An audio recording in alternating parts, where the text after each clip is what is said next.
Star Wars The Phantom Menace was the most disappointing thing since my son. I mean, how much more could you possibly fuck up the entire backstory to Star Wars? I mean, how much more could you exaggerate and take things out of context? I don't remember George Lucas calling you up for your little opinions. And while my son eventually hanged himself in the bathroom of the gas station, the unfortunate reality of the Star Wars prequels is that they'll be around forever. Yeah, they'll be around forever, thank goodness, unlike frauds like you. And yeah, you heard me correctly, I said fraud, cheat. I don't know why would I say such a thing. George Lucas kind of seems like an obsessive compulsive disorder crazy person. Yeah. Where nothing can be, it can't ever be perfect, can't ever be You have perfect. to keep fixing. I mean, I think this has always said, I mean, he's admitted he's not a very good director, right? Why did he feel the need to write and direct all 3 of the prequel films? This kind of goes into the subject of what's wrong with his brain. Well, although, I mean, I don't know. I was not horribly impressed. I think he had a lot of good talent, actor-wise. Sure. And those performances in THX were really great, and I don't know, I just wasn't impressed. And I did not like American Graffiti. Well, there you go. Like, I was just horribly bored during American Graffiti, and it felt very flat and very like, it didn't have like people say the original cut of Star Wars was very like not paced out well. Yeah. It didn't have a lot of like oomph to it. And then those guys went and edited it, and they're like, yes, okay, we have to make these scenes work. We have to. So I propose he's a fraud from the get-go. From the very beginning, huh? The luckiest man in show business other than Ringo Starr. You overrated hack, what the fuck is your problem? This fat blob called George Lucas a fraud. He has nothing to base this on. Just because you can't handle your own damn food problem doesn't make George a fraud. Jeez, you're a big dude. You can't even get your daily dose of healthy meals right. So what the fuck makes you think anyone with a modicum of intelligence is gonna take your fat, lazy ass seriously? Calling him a fraud, taking his stuff out of context. Get the fuck out of my face. Here we go. Let's go.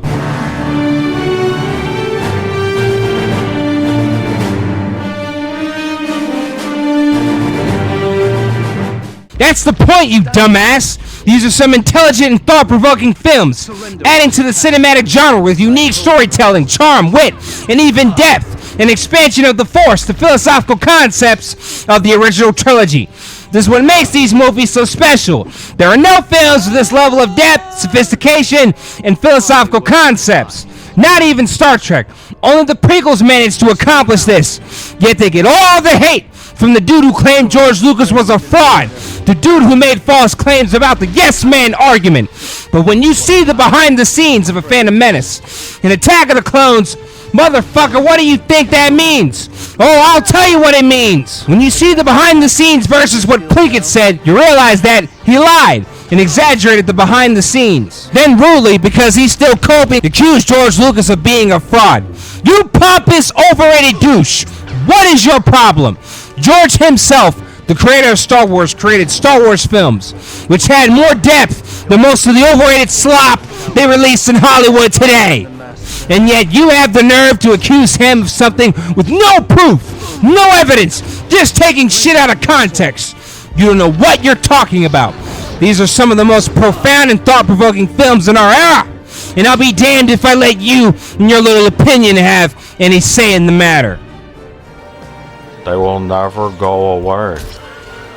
It could never be undone. You're someone who's under the age of like 20 who says his least favorite film in the series is The Empire Strikes Back because it was the most boringest one.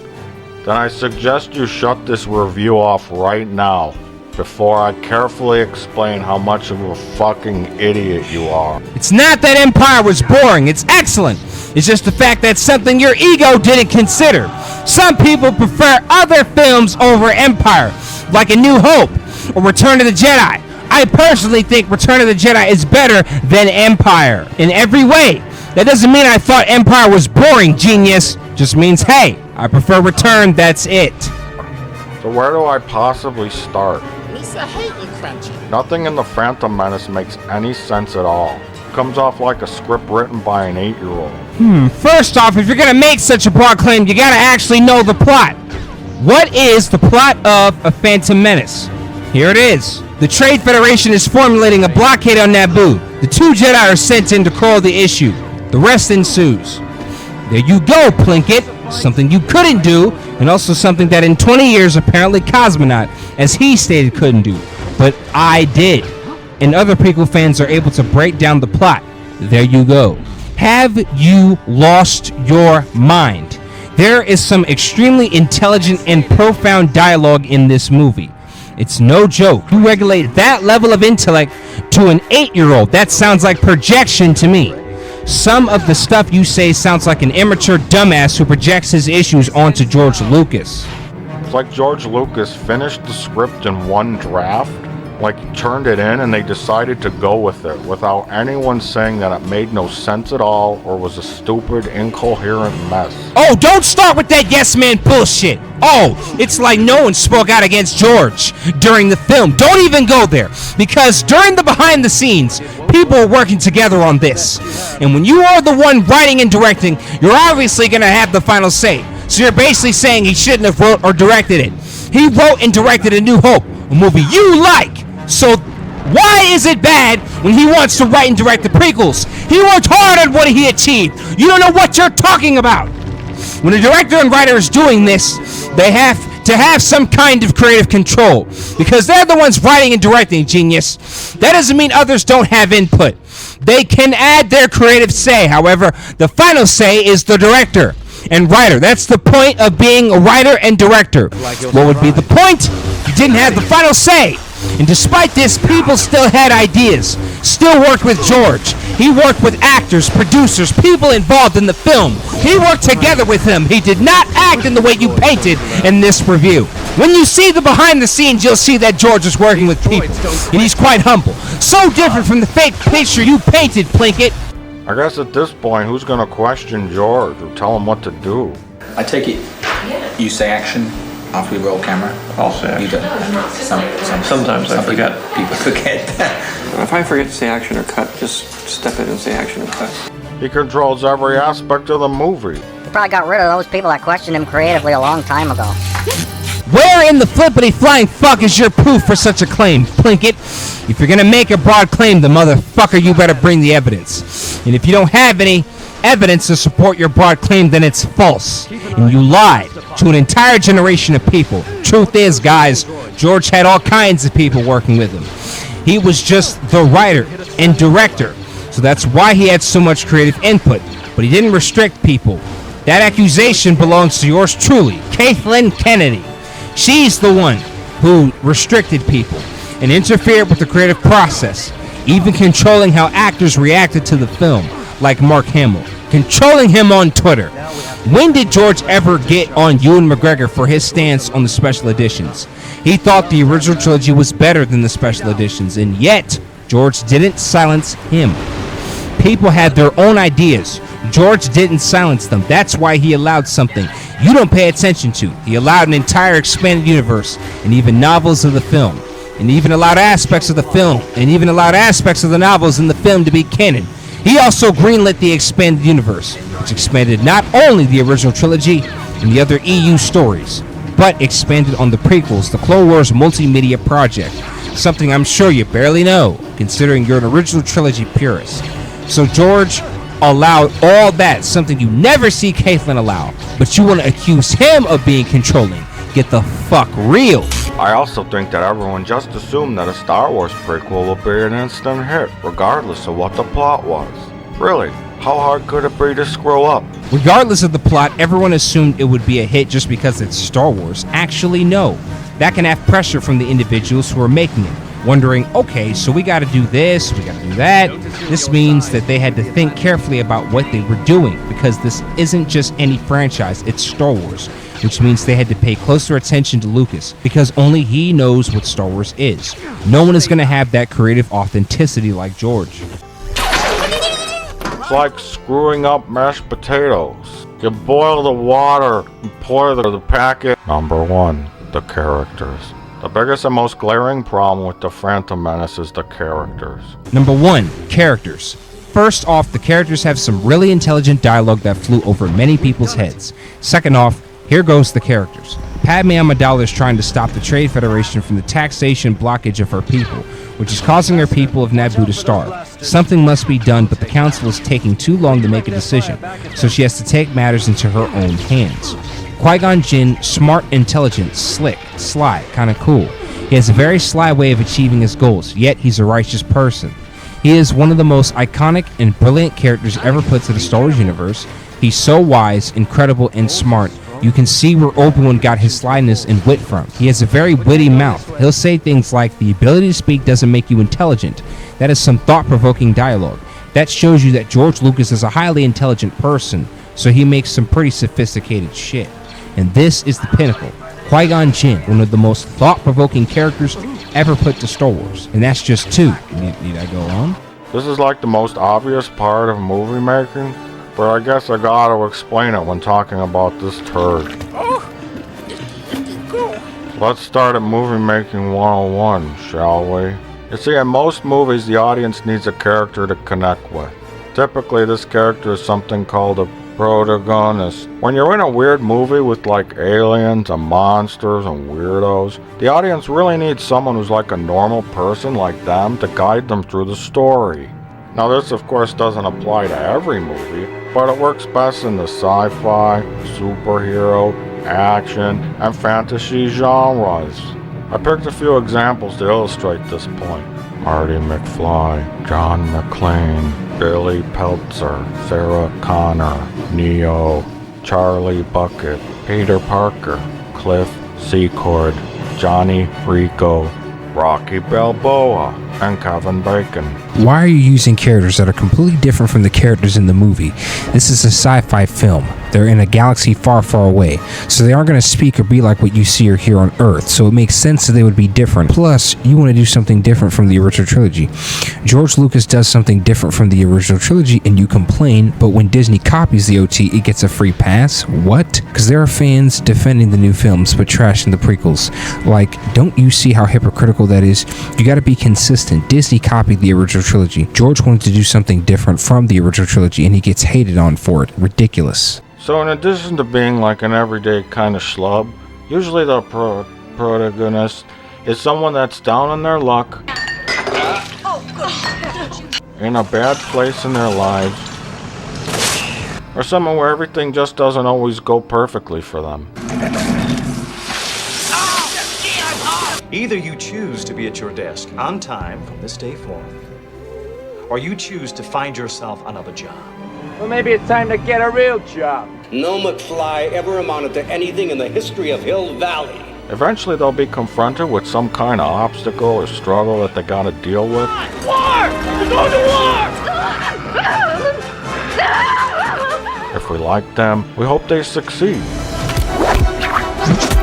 The drama in the film is the result of us rooting for them against opposition. Actually, when it comes to the protagonist, there are different kinds. It's not just one type.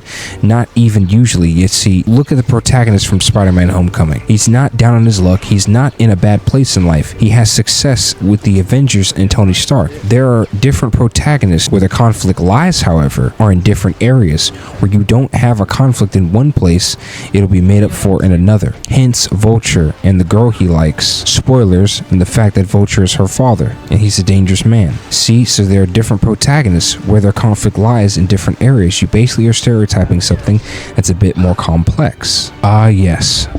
Story arcs have characters go through struggles and conflicts. However, the way these conflicts and struggles pan out varies from protagonist to protagonist, so you can't put a label on it or make an objective claim on it when it's actually a bit more complex than that. It's not just, oh, the good guy does this, the bad guy does that, and boom, this is over. Simplifying something that is far grander to mislead the audience into thinking, oh, he's bringing up some real points here. This must apply to the prequels, but if you see the movies, you can see that there are story arcs, there are character struggles. It's the fact that it didn't play out the way people wanted it to, struggling with saving the starving people of Naboo, fighting the Naboo invasion and the Jedi and the Gungans, having Obi-Wan have doubts about Qui-Gon going against the Jedi Council. Some movies are about the experience. They get you involved in the world and story arcs, and traditional hero's journey changes when this happens, so it's not not so streamlined or oversimplified as you put it. There's different ways of telling a story.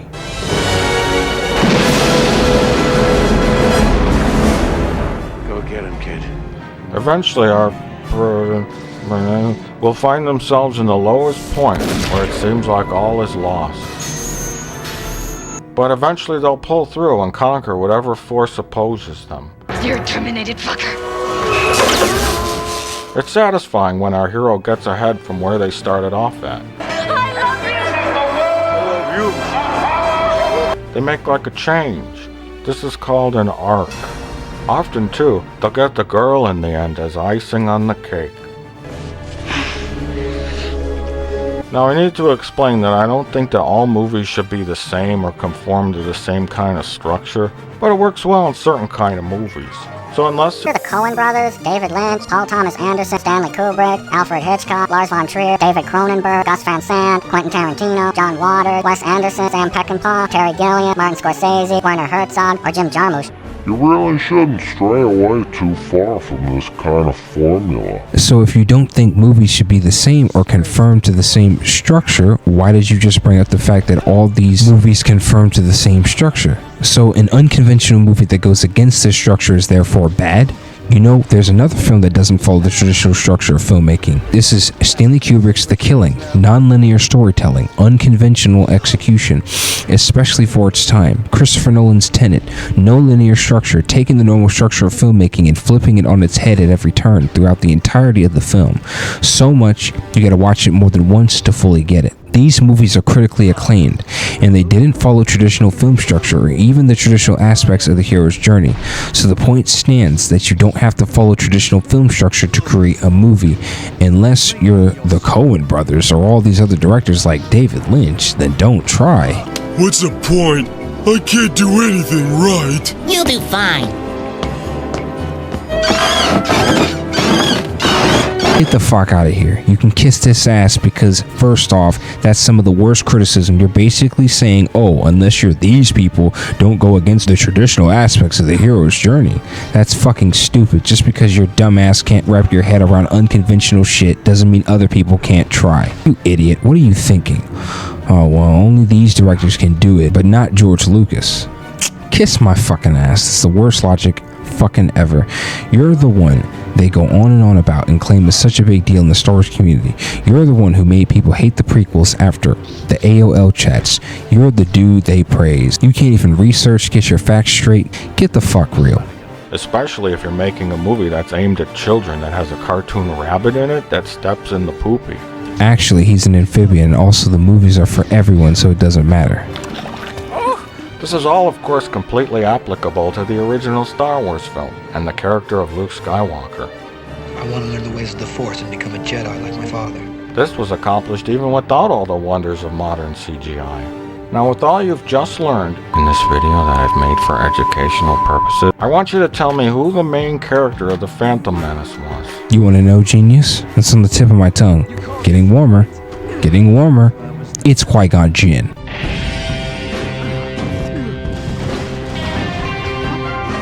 I can tell you it's not the Jedi. They were just on some kind of boring mission that they didn't really care about. Plus, they're fucking boring themselves. Actually, the Jedi are important to the story because they are the ones trying to settle the trade dispute. Yes, they did care. Why else would they be using their lightsabers, genius? Use your damn head. Shut up. Calling them fucking boring. Boredom is subjective. You didn't break down the fundamentals of the plot. You just broke down a simplified version of filmmaking and the hero's journey. A really simplified version of that. And none of the complexities, so hush. You want to call them boring? Explain their characterization. Don't just make broad claims like you did with George Lucas, calling him a fraud with no proof. What happens to one of you will affect the other. You must understand this. Wasn't Queen Amidala, because she was some foreign queen. The movie was certainly not really about specifically either. Actually, Queen Amidala is quite important to the plot, and she could easily pass for the main character. She is the one who formed an alliance with the Gungans, and is the one who fought with the Jedi at the Battle of Naboo Theed. She is the one who was trying to free her people of the trade taxation blockade. That's how much stakes in the plot this character has. You might be thinking that it's Anakin, because he was like a slave and saved the day at the end by accidentally blowing up the starship. But the audience doesn't meet Anakin until 45 minutes into the movie. And then the things that are happening around him are pretty much out of his control or understanding. If a protagonist has no concept of what's going on or what's at stake, then there's no real tension or drama. Anakin is the chosen one with a midichlorian count of over 20,000. He built C-3PO and can ride a pod racer. He is the chosen one of the Force, so it makes sense that he could also pass as the main character. See what I'm getting at? Obi-Wan, Qui-Gon, Padme, and Anakin all could go as the main character because, and hear this, genius, the movie takes place from different perspectives. There are many movies like this, so why single out this one? Actually, Anakin did understand what was going on. He was actually a smart kid. If you paid attention to the scenes with Qui-Gon, you'd know that.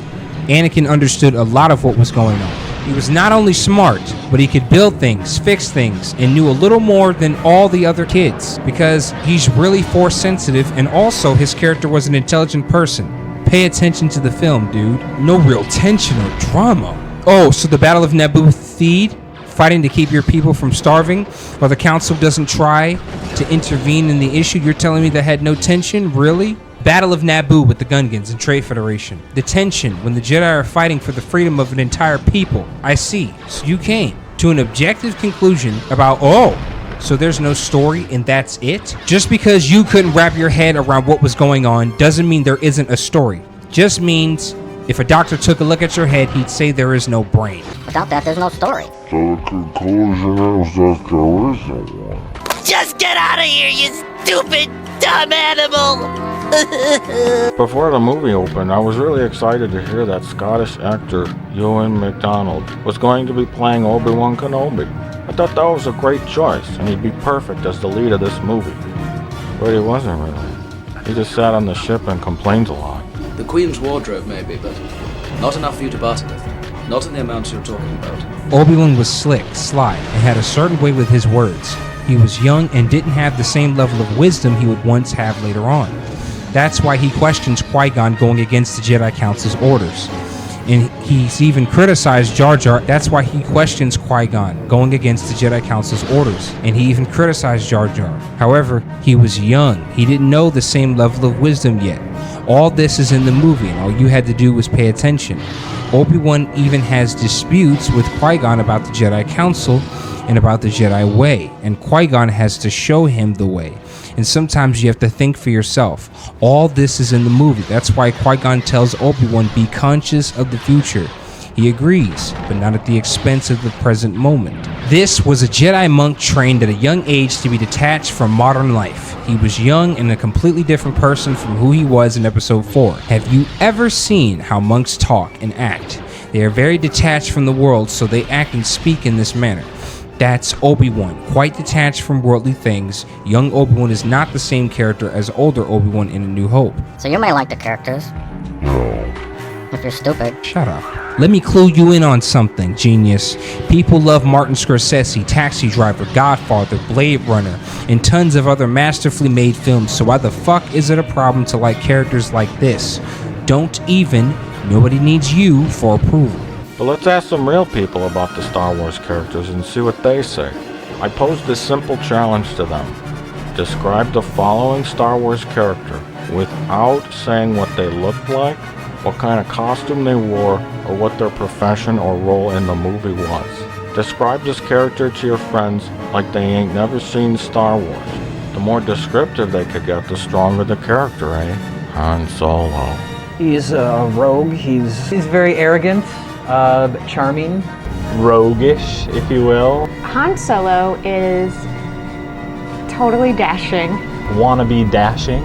He fancies himself a playboy. So, like, he's a smarmy, cocksure, womanizer, scoundrel.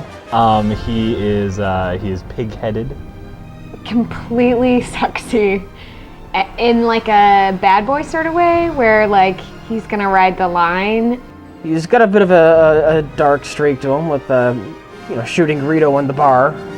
But also deep down has the thief with the heart of gold. That's his character, really. Qui-Gon Jinn. Let's talk some real people. Yeah, people you know personally. There's no bias in that whatsoever. This is one of the most misleading and misinformed parts of the whole video. When he makes it like he's interviewing real people, when these are just his friends, so they're gonna think the same nonsense he's thinking.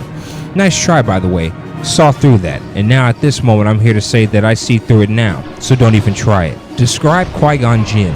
Wise, intelligent, smart. He's got a smart mouth. He's slick to the tooth. He has a way of achieving his goals through unconventional means.